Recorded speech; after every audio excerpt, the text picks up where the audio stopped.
નમસ્કાર મિત્રો, આજે આપણે વિડીયોમાં વાત કરશું કે જે અમદાવાદમાં હાલમાં EWS2 કેટેગરી માટે જે આવાસ યોજના માટેના જે ફોર્મ ભરવાના ચાલુ છે તેના વિશે. મિત્રો, વિડીયોમાં આપણે વાત કરશું કે યોજના અંતર્ગત આપણે કયા કયા લાભ મળવાપાત્ર થશે, આવાસોની જે ડિઝાઇન કેવી હશે, કઈ કઈ બાબતોનું ધ્યાન રાખવું, તેમજ ફોર્મ કેવી રીતે ભરવું તેના વિશેની સંપૂર્ણ માહિતી મળશે. મિત્રો, જે હાલમાં 1055 જે આવાસો માટેની જે આ સ્કીમ છે મિત્રો, 1055 આવાસો બનશે. તમે જોઈ શકો છો આ પ્રમાણે જે 3 જગ્યાએ જે આવાસો બનવાના છે મિત્રો. 3 જગ્યાએ 3 સ્કીમ છે. અહીંયા EWS 78, 80 તેમજ 81 જે સ્કીમ છે તેના અંતર્ગત વિગતવાર જોઈએ આપણે તો જે TP 121 નરોડા, હંસપુરા કઠવાડા, FP 129 મારુતિ વેબ્રિજની સામે રોયલ રિજોઇસ 5ની પાછળ નરોડા દહેગામ રોડ અમદાવાદ ખાતે પાર્કિંગ પ્લસ 10 માળ અને 11 માળની 2 બિલ્ડિંગ, તેમાં કુલ 255 અહીંયા આવાસો બનવાના છે. 80 મુજબ EWS 80 સ્કીમ મુજબ TP 71 મુખ્ય FP 50 સુએસ વિલાની ગલીમાં ત્યાં પાર્કિંગ પ્લસ 10 માળ અને 400 આવાસો બનશે. તમે જોઈ શકો છો એવી રીતે EWS 81માં જે જગતપુર ગોતા રોડ ખાતે 400 આવાસો બનશે, 14 માળ પ્લસ પાર્કિંગ. તો મિત્રો, આ પ્રમાણે 3 સ્કીમ અંતર્ગત અહીંયા 1055 આવાસો બનવાના છે. તમે જોઈ શકો છો દહેગામ રોડ અમદાવાદ ખાતે, નરોડા દહેગામ રોડ, ત્યારબાદ રિંગ રોડ છે ત્યાં, તેમજ જગતપુર ગોતા રોડ ખાતે ત્યાં 400 આવાસો સૌથી વધુ મળશે. તો મિત્રો, જે સ્કીમ છે તે આપણે નજીક પડતી હોય, જે સ્કીમનો જે એરિયા છે તે નજીક પડતો હોય ત્યાં તમે ફોર્મ ભરી શકો છો. જોઈ શકો છો આ જે પ્રતિકાત્મક એક ચિત્ર આપેલું છે અહીંયા. વિગતવાર માહિતી આપણે બ્રોચરમાં જોશું. જે આવાસ યોજનાના હાલમાં ફોર્મ ભરવાના ચાલુ છે તમે જોઈ શકો છો. જે 1055 આવાસો બનવા જઈ રહ્યા છે. તો મિત્રો, તમે જોઈ શકો છો અહીંયા જે મહત્વની સૂચના આપવામાં આવી છે. જે રિઝર્વ કેટેગરીના અરજદારોએ પોતાની જાતિ અંગેનું ગુજરાત રાજ્યનું પ્રમાણપત્રની જે પ્રમાણિત નકલ અરજી ફોર્મ સાથે ફરજિયાત જોડવાની રહેશે, સામેલ કરવાની રહેશે. દિવ્યાંગજનને જો લાભ લેવો હોય તો તેણે 40% કે તેથી વધુ જે વિકલાંગતા અંગેનું સર્ટિફિકેટ પ્રમાણિત જે સિવિલ સર્જન પાસેથી મેળવીને નકલ અરજી ફોર્મ સાથે જોડવાની રહેશે. જો ફોર્મમાં ખોટી માહિતી પડશો મિત્રો તો રિફંડ તેમજ જે રિફંડ બાબતે ઉદ્ભવતા પ્રશ્નોની સંપૂર્ણ જવાબદારી અરજદારની રહેશે. વ્યક્તિ દીઠ એક જ ફોર્મ ભરી શકશે. તેમજ મિત્રો, જે સદર કામની જે બાંધકામની કામગીરી છે તે હાલ પ્રગતિમાં છે, એટલે કે કામગીરી હાલમાં ચાલુ છે. બાંધકામની કામગીરી પૂર્ણ થયા બાદ જ તમને પોઝિશન સોંપવામાં આવશે. મિત્રો, ફોર્મમાં તમામ વિગતો તમારે ફરજિયાત ભરવાની રહેશે. અધૂરું ફોર્મ હશે તો ફોર્મ તમારું રદ થઈ શકશે. જોઈ શકો છો આ પ્રમાણે મિત્રો, જો કામગીરી હાલમાં જે ચાલુ છે તેમજ કામગીરી પૂર્ણ થયે તમને પોઝિશન સોંપવામાં આવશે. જોઈ શકો છો તમે મિત્રો.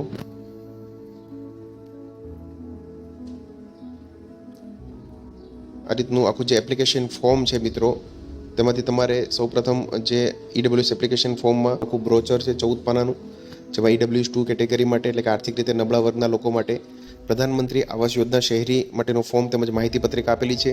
તો મિત્રો, જે આ બ્રોચર છે તેમાં આપેલી જે ડિઝાઇન છે આ પ્રમાણેની ડિઝાઇન પ્રમાણે આવાસો બનવા જઈ રહ્યા છે. જે આપણે આગળ વાત કરીએ એ પ્રમાણે 1055 આવાસો બનવા જઈ રહ્યા છે, જેમાં અલગ અલગ 3 સ્કીમ પ્રમાણે અહીંયા તમે જોઈ શકો છો. મિત્રો, યોજનાની વિગત આપેલી છે તેમાં તમે જોઈ શકો છો 38 જે ચોરસ મીટર છે કાર્પેટ એરિયા, એટલે કે 45.45 ચોરસ વારનો જે એરિયા છે એ પ્રમાણનો તમને અહીંયા આવાસ મળવાપાત્ર થશે. તમે જોઈ શકો છો કુલ મિત્રો આવાસનો જે ખર્ચ છે તે 8.5 લાખ રૂપિયાનો થાય છે, પરંતુ તેમાં સરકારથી 3 લાખ રૂપિયાની તમને સહાય આપશે, એટલે કે 5.5 લાખમાં તમને જે આવાસ મળવાપાત્ર થશે.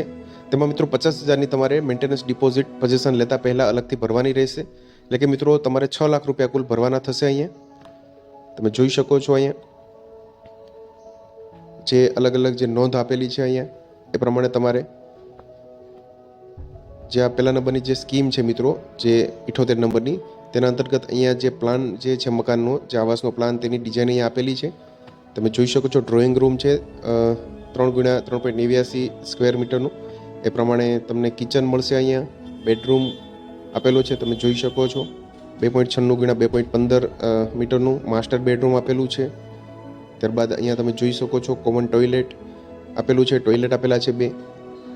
કાર્પેટ એરિયા મિત્રો આપણે 38 સ્ક્વેર મીટરનું મળવાપાત્ર થશે. અલગ અલગ જે લિવિંગ રૂમ છે તેનો 11.67 square metre, common toilet, bedroom, master bedroom, attach toilet, kitchen, wash area, puja room છે, પેસેજ એરિયા છે.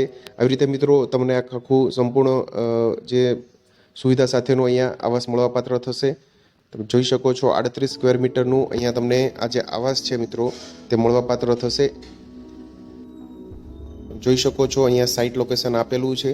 જે પહેલા નંબરની જે 78 નંબરની જે સ્કીમ છે તેનું અહીંયા સાઇટ લોકેશન આપેલું છે. ત્યારબાદ આ જે બીજા નંબરની સ્કીમ છે તે તમે બ્રોચરમાંથી સંપૂર્ણ માહિતી મેળવી શકશો. ત્યારબાદ મિત્રો અહીંયા જે લોન બાબતે અહીંયા જે એમ્પેનલ કરેલ બેંકનું લિસ્ટ આપેલું છે તમે જોઈ શકો છો. અલગ અલગ બેંક આપેલી છે, જેમાં તમે જોઈ શકો છો HDFC બેંક છે, જે અમદાવાદ ડિસ્ટ્રિક્ટ કોઓપરેટિવ બેંક છે, IFSL જે હોમ લોન છે, IIFL આવાસ ફાઇનાન્સિયર છે. એ પ્રમાણે તમે જોઈ શકો છો ICICI bank, Andhra bank, Kotak Mahindra bank, axis bank. તેના જે અધિકારીનું કોન્ટેક્ટ નંબર પણ અહીંયા આપેલા છે, ત્યાં તમે વધુ માહિતી માટે સંપર્ક પણ કરી શકો છો લોન મેળવવા માટે. તમે જોઈ શકો છો. પરંતુ જો અહીંયા જે લકી ડ્રો થશે મિત્રો, જે કોમ્પ્યુટરાઇઝ જે ડ્રો થશે, ત્યારબાદ જે તેમાં આવાસની ફાળવણી થશે, એટલે કે જે કોમ્પ્યુટરાઇઝ ડ્રો થશે રેન્ડમાઇઝેશન, તેમાંથી તમને જો મકાન લાગે તો જ તમે લોન માટે એપ્લાય કરી શકો છો. તમે જોઈ શકો છો અહીંયા સંપૂર્ણ માહિતી આપવામાં આવી છે કોન્ટેક્ટ નંબર સાથે.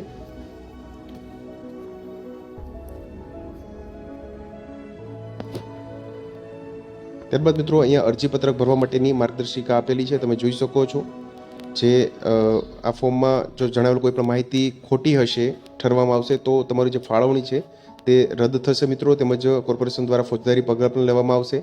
ડ્રોમાં સફળ થવાથી મિત્રો હક અહીંયા થતો નથી તમારો મકાન પર, આવાસ પર. ત્યારબાદ સંપૂર્ણ તમારે જે ડોક્યુમેન્ટ વેરિફિકેશન થશે અને ત્યારબાદ જ ફાળવણી માટે વિચાર કરવામાં આવશે. અરજી કરવાની છેલ્લી તારીખ, એટલે ઓનલાઈન અરજી કરવાની છેલ્લી તારીખ 13/5/2024 રહેશે. તમે જોઈ શકો છો 13 મે 2024 સુધી તમે અરજી ભરી શકશો. અહીંયા જે ફીની વાત કરી છે, 7,500 રૂપિયા તમારે ફી ભરવાના રહેશે. જે અરજી કરશો ત્યારે જ તમારે ડિપોઝિટના ઓનલાઈન ફોર્મ સાથે તેમજ 50 રૂપિયા તમારે ફોર્મની ફી, એટલે કે 7,550 રૂપિયા તમારે ભરવા પડશે. ત્યારબાદ તમે જોઈ શકો છો મકાનની કિંમતના ઓછામાં ઓછા 20% રકમ તમારે ડ્રોમાં સફળ થયા બાદ તમારે ભરવાના રહેશે. એટલે કે 5.5 લાખના તમારે 20%, એટલે કે 1,10,000 રૂપિયા ભરવાના રહેશે. તેમાંથી તમારે જે ડિપોઝિટની રકમ છે તે બાદ કરી અને તમારે ભરવાના રહેશે. ત્યારબાદ મિત્રો જે 3 માસમાં તમારે જ્યાં 20% ભરી દો, ત્યારબાદ 80% જે રકમ છે તે તમારે એક સરખા 10 હપ્તામાં 1 વર્ષના અંદર તમારે ભરવાના રહેશે, જે મ્યુનિસિપલ કોર્પોરેશનમાં તમારે જમા કરવાના રહેશે મિત્રો. આ ઉપરાંત તમારે જે છેલ્લા હપ્તા સાથે મેન્ટેનન્સ ડિપોઝિટ તથા જે અન્ય ચાર્જીસ હોય છે તે તમારે ભરવાના રહેશે. એટલે કે છેલ્લા હપ્તામાં તમારે 50,000 જે મેન્ટેનન્સની ડિપોઝિટ છે, આમ આવી રીતે તમારે 6 લાખ રૂપિયા તમારે કુલ ભરવાપાત્ર થશે. અહીંયા જોઈ શકો છો. જો તમારું કોમ્પ્યુટર ડ્રોમાં તમારું નામ આવે અને તમારું ડોક્યુમેન્ટ વેરિફિકેશન સંપૂર્ણ કમ્પ્લીટ થઈ જાય અને ત્યારબાદ જો તમને આવાસની ફાળવણી થાય તો તમારે આજે ઉપર આપેલી એ પ્રમાણે તમારે રકમ ભરવાની થશે મિત્રો. તમે જોઈ શકો છો 13/5/2024 અહીંયા છેલ્લી ડેટ છે. 13/5/2024 સુધી તમારે ઓનલાઈન જે ફોર્મ છે તે ભરવાનું રહેશે. જે EWS એપ્લિકેશન જે આપેલું છે, EWS ઓનલાઈન ફોર્મ જે અમદાવાદ મ્યુનિસિપલ કોર્પોરેશન જે વેબસાઇટ છે તેમાં.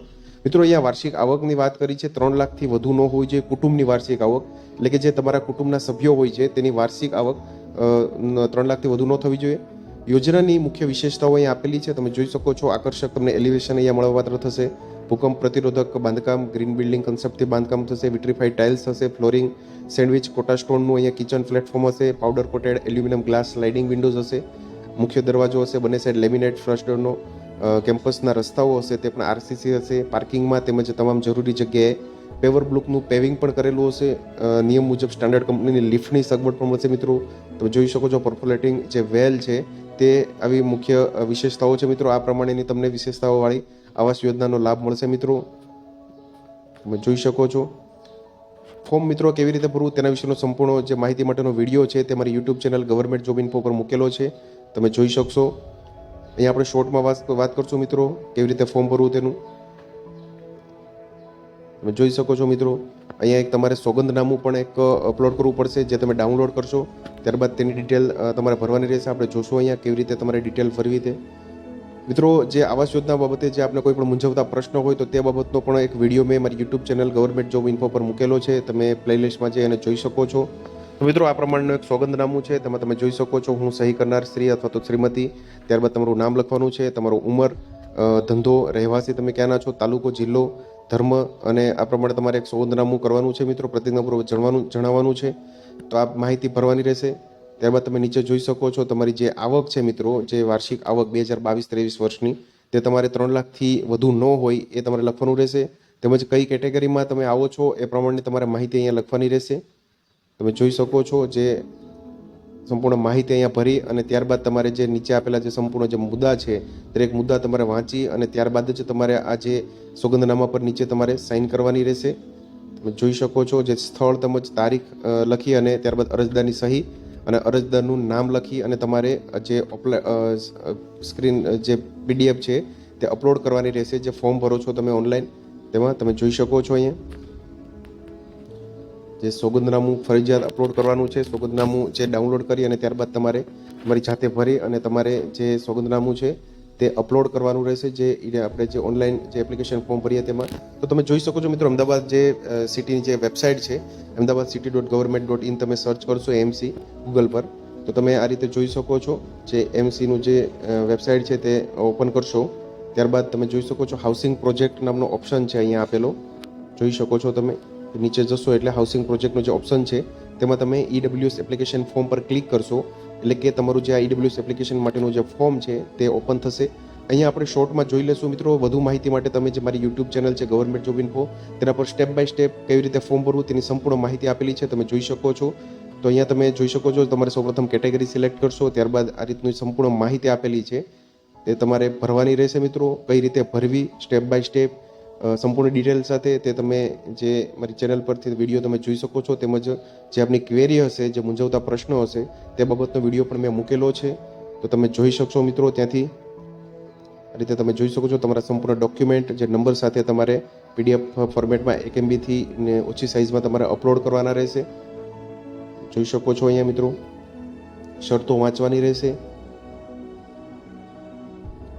આવી રીતે જે 13/5/2024 સુધીમાં તમારે ફોર્મ ભરવાનું રહેશે મિત્રો. તમારી જે ડિપોઝિટની રકમ છે તે અહીંયા 7,500 રૂપિયા પ્લસ અરજી ફોર્મની જે 50 રૂપિયાની ફી છે એટલે કે કુલ મળીને 7,500 રૂપિયા અને પ્લસ 50 7,550 રૂપિયા ભરવાના રહેશે. જે તમે નેટ બેન્કિંગ ઓનલાઈન પેમેન્ટ કરી શકો છો, ડેબિટ કાર્ડ, ક્રેડિટ કાર્ડ, યુપીઆઈથી અથવા તો QR કોડથી કરી શકો છો. ત્યારબાદ અહીંયા કેપ્ચા કોડ એન્ટર કરી અને તમે જોઈ શકો છો સબમિટ એપ્લિકેશન કરવાનું રહેશે. અને જે અહીંયા એગ્રી ટર્મ્સ એન્ડ કન્ડિશન પર ક્લિક કરી અને તમે સબમિટ એપ્લિકેશન કરશો એટલે તમારે જે ફોર્મ તમારું સબમિટ થયેલું ગણાશે અને તમને એક પ્રિન્ટ અરજીપત્રકની મળશે તે તમારે ડાઉનલોડ કરીને રાખવાની રહેશે મિત્રો.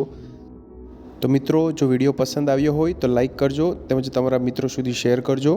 વધુમાં ચેનલને સબસ્ક્રાઈબ કરી લેજો જેથી આપને આવી વિવિધ માહિતી મળતી રહે. મિત્રો, વિડીયો જોવા બદલ આપનો ખૂબ ખૂબ આભાર. મળીએ એક નવા વિડીયો સાથે. ત્યાં સુધી જય હિન્દ, ભારત માતા કી જય.